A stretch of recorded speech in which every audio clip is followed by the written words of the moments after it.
Please be seated.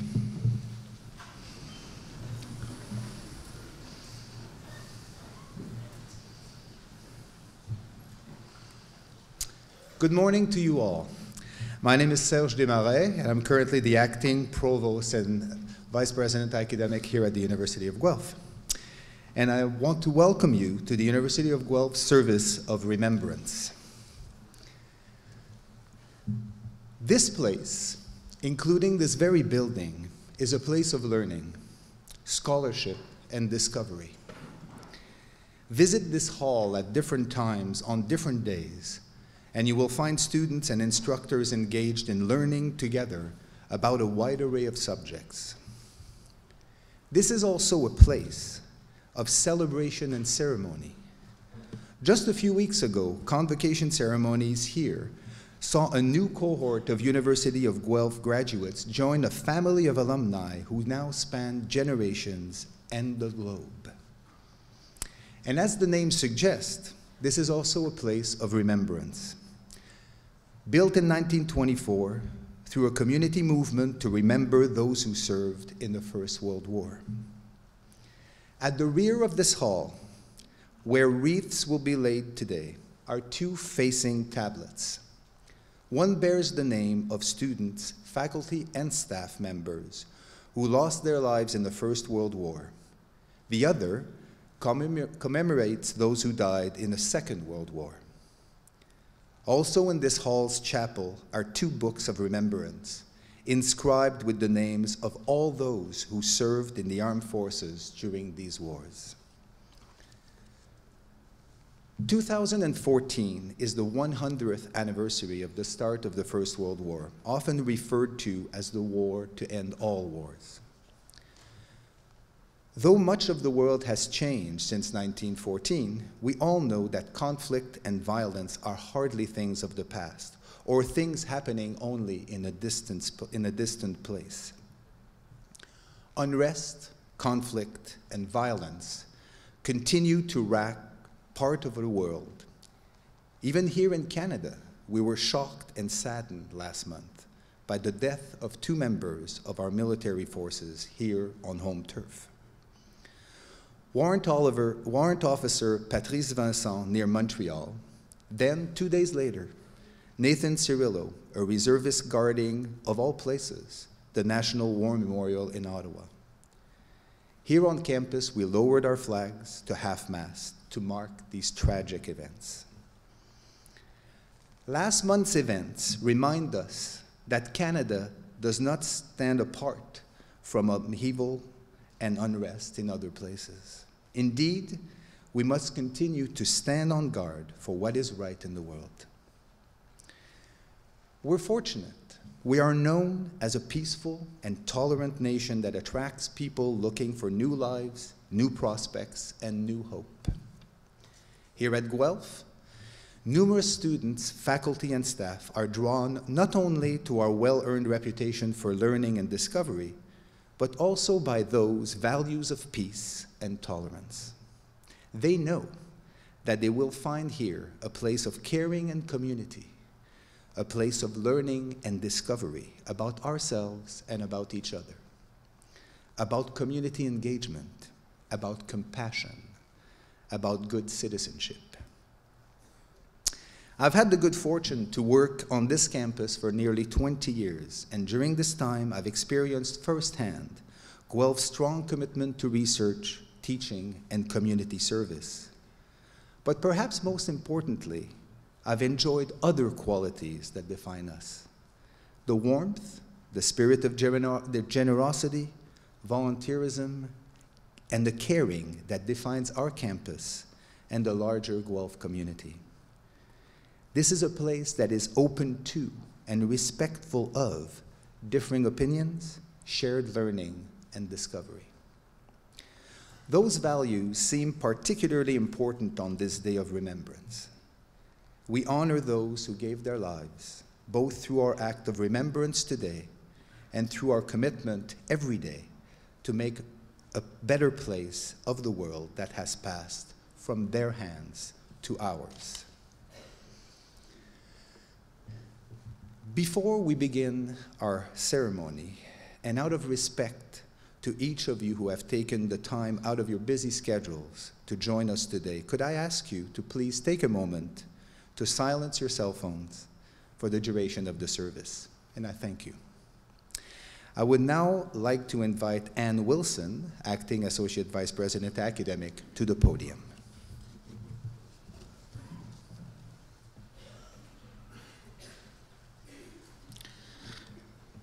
Dulce et decorum est is a poem by Wilfred Owen, who was killed in action on the 4th of November, 1918. Owen takes his title from the Roman poet Horace, who in Ode number 3 wrote, Dulce et decorum est pro patria more. How sweet and honorable it is to die for one's country. Bent double, like old beggars under sacks, knock-kneed, coughing like hags, we cursed through the sludge, till on the haunting flares we turned our backs, and towards our distant rest began to trudge. Men marched asleep. Many had lost their boots, but limped on bloodshot. All went lame, all blind, drunk with fatigue, deaf even to the hoots of gas shells dropping softly behind. Gas, gas, quick boys! An ecstasy of fumbling, fitting the clumsy helmets just in time, but someone still was yelling out and stumbling and floundering like a man in fire or lime.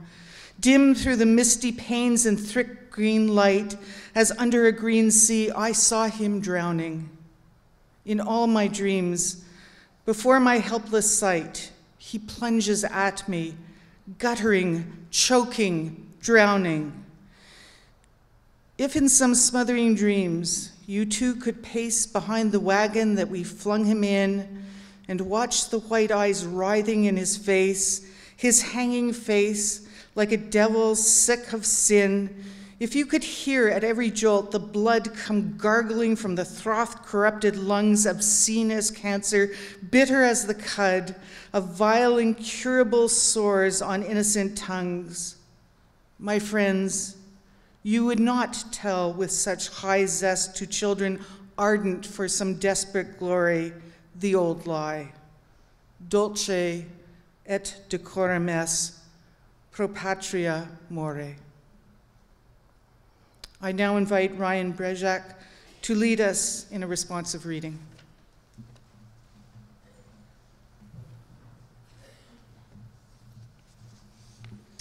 We welcome you to follow along to the responsive reading on the screen above and respond with the words, "We will remember them," when prompted.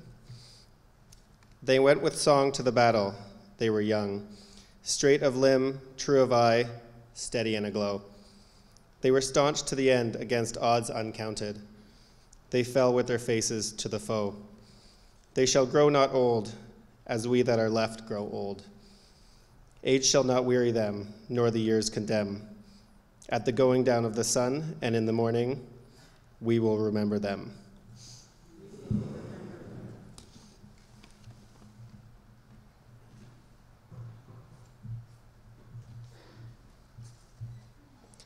Please respond with, "We will hold the torch up high."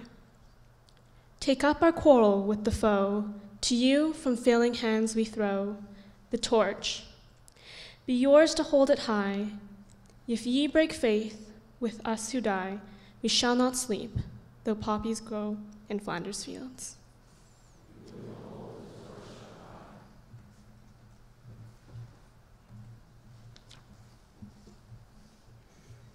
We speak here of challenge, of democracies, of war and peace, violence and nonviolence, racism and human dignity, oppression and repression, and liberty and human rights, poverty and freedom from want. This must be a world of democracy and respect for human rights, a world freed from the horrors of poverty, hunger, deprivation, and ignorance, relieved of the threat and the scourge of civil wars and the external aggression, and unburdened of the great tragedy of millions forced to become refugees. Let the efforts of us all prove that Martin Luther King Jr. was not a mere demeanor when he spoke of the beauty of genuine of brotherhood and peace being more precious than diamonds, silver, and gold.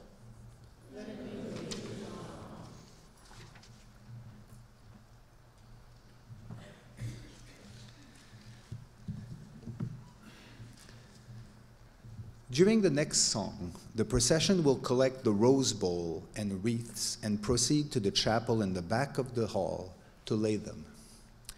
The history of the Rose Bowl is written on the program you received when you arrived today.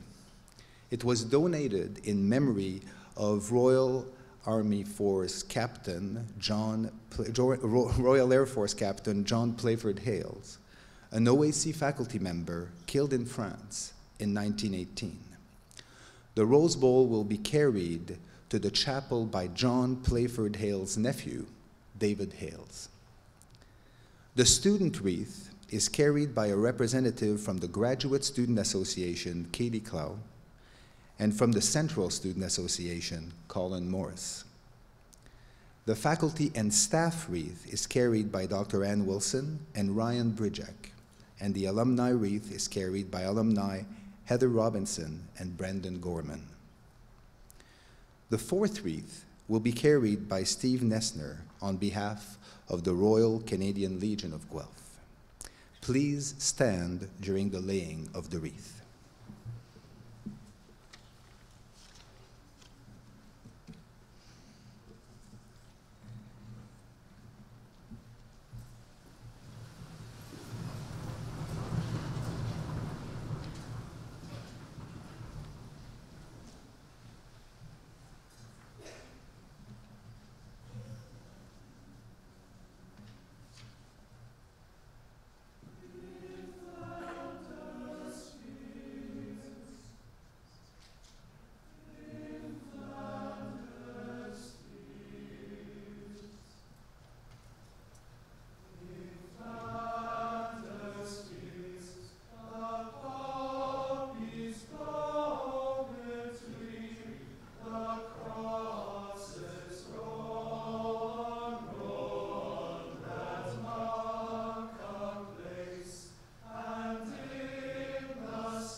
Please be seated.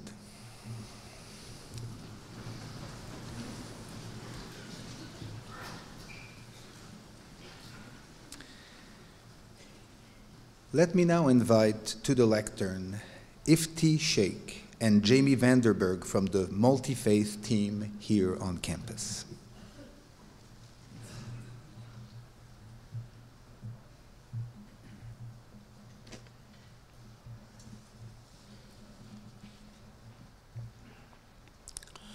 This is a poem by Federico Mayer, a Spanish scientist, scholar, diplomat, and a poet.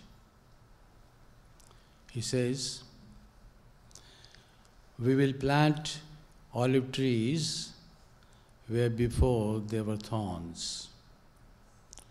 All of us the same, each one of us different.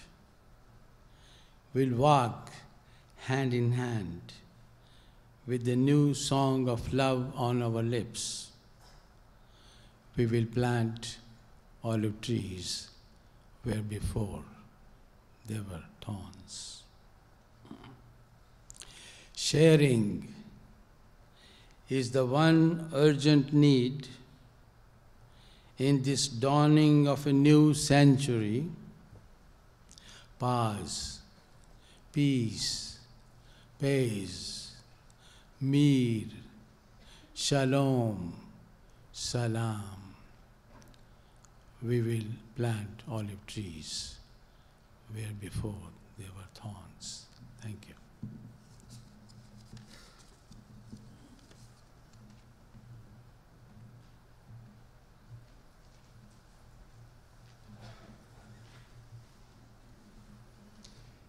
This morning, my remarks will be interrupted by the 11th hour, and we will take a moment to listen to the last post and mark the moment with silence.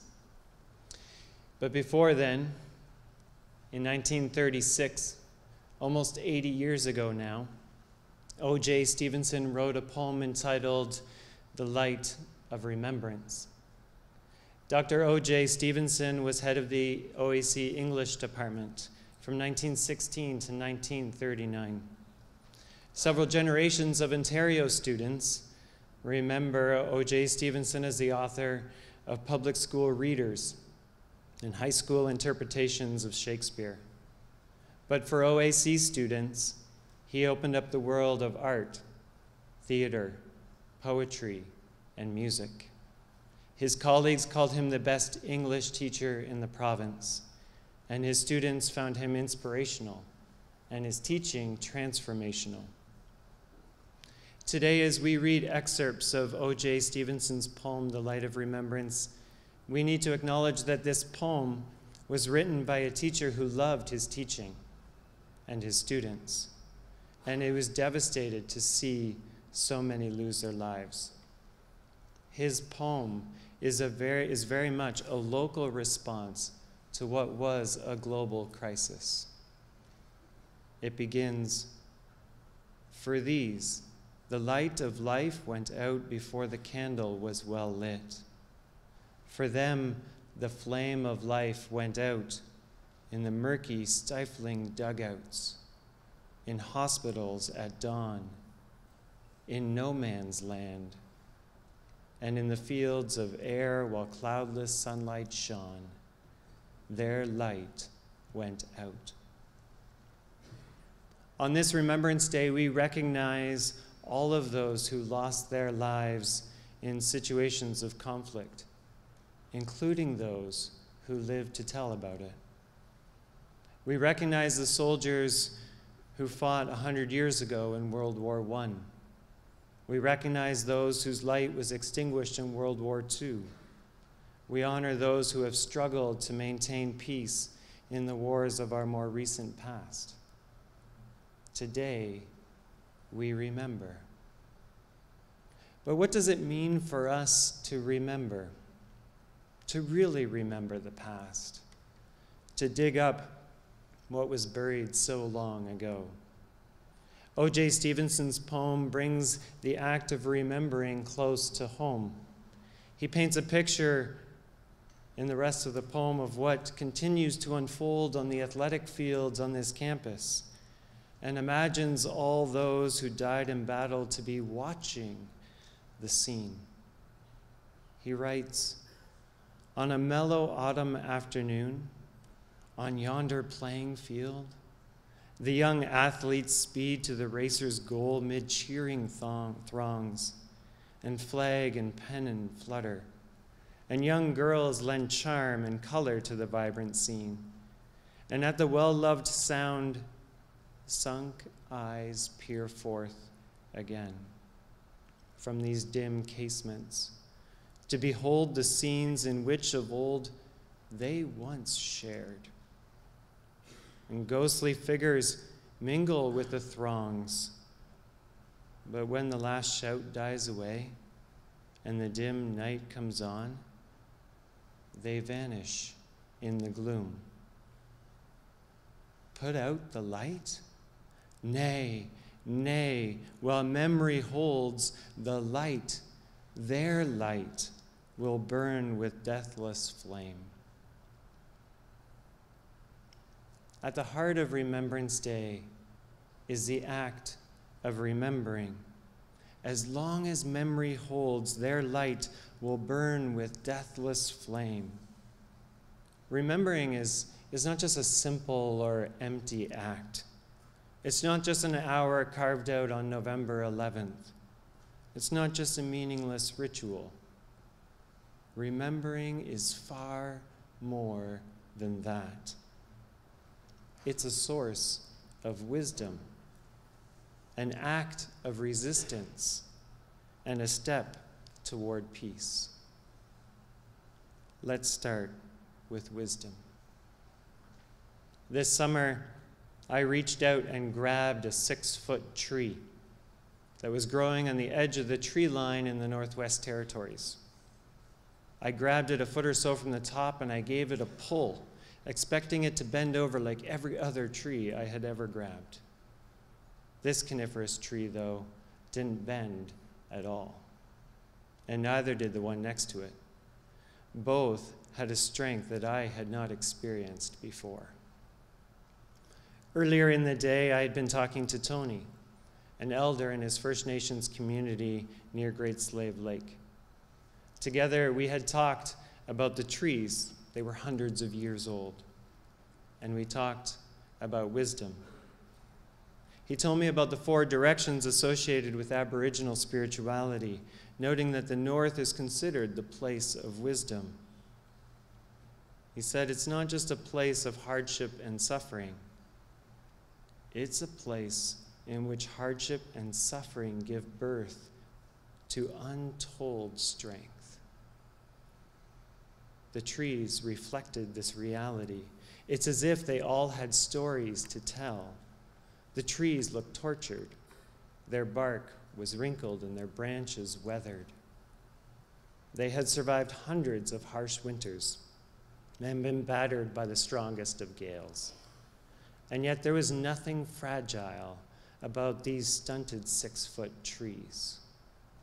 In fact, they carried a strength that I had never experienced before. Hardship and suffering had given birth to untold strength. And that is why Tony and so many others call the North the place of wisdom. Today, we remember the past so that the hardship and suffering experienced on battlefields around this world might give birth to a new kind of strength. Remembering is a way of bringing the past to bear on our present reality and to take the lessons from the past and apply them to today. Remembering is a source of wisdom. There's more to be said, but it's 11 a.m. Let's take a moment together with people across the country and remember. Let's stand together while Ryan Sullivan plays the last post and we observe a minute of silence.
staff, students, and faculty, remembering is not just a source of wisdom, it's an act of resistance.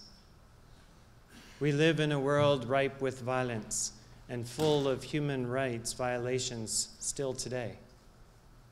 There's intolerance and injustice all over the place.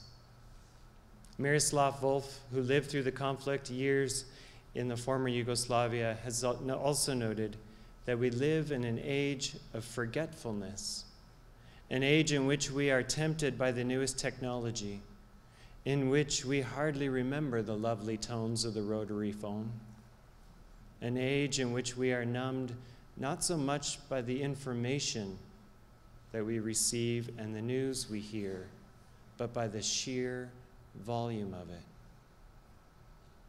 We are desperate to forget. But in an age of forgetfulness, remembering is an important ongoing act of resistance.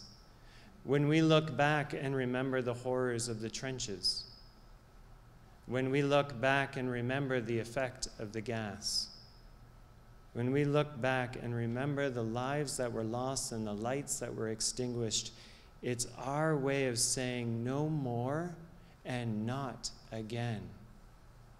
It's our way of joining those whose lights were extinguished. And more than a source of wisdom and an act of resistance, remembering is also a step toward peace. To truly remember on this day is not just to look back and understand the horrors of war, but to tell the stories of those soldiers who fell madly in love, head over heels, even in the midst of conflict. To truly remember is to tell those stories of miraculous friendship that developed between guards and prisoners of war. To truly remember is to tell the hard-to-believe stories of forgiveness, those really great stories, the ones that really mattered, those stories of forgiveness that take place even in the wake of genocide. To truly remember is to hold on to the good that is present in this world and in the others that live here. On this Remembrance Day, we remember those whose light went out. We take the lessons of the past and apply them to today, transforming them into wisdom. We cry out no more and not again, and we take small steps towards peace. Today, we remember.